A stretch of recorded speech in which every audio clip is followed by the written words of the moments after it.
So yun mga idol, ito naman yung tinatawag na RJ Gigline na Special Edition series nila, no. Ang presyo naman nito is 16,999. Ito, two-tone na tinatawag, pero ito yung plain maple top, no. Tapos ito meron ditong nakalagay na Wilkinson na pangalan sa good hardware niya, no. Tapos naka-humbucker to.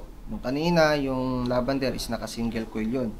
Then ito is naka humbucker din, may push-pull siya. No? Yan. Then single coil, single coil. Then bukod doon, meron siyang 5-way na switch. No? Alder body.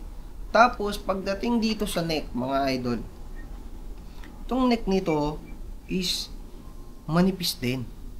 Kakaiba. Kasi nung unang gawa nito, hindi ganito yung profile nito. Kasi nahawakan ko na to. Yung neck nito sa likodan is naka-roasted maple.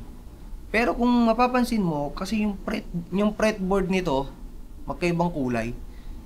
Hindi ko lang sure kung ito ay rosewood or walnut, no?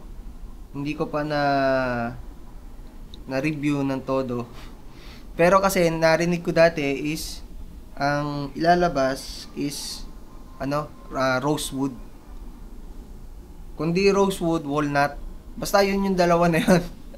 Tapos syempre yung tuners niya, yan, naka vintage tuner, no? So itong gitarang to 240 ulit ang inalabas, no?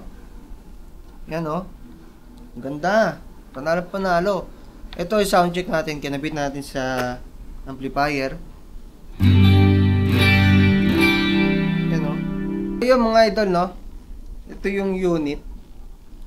So, panalo, no? RJ Gigline, no, na SE edition. Kuha pa tayo ng ibang unit.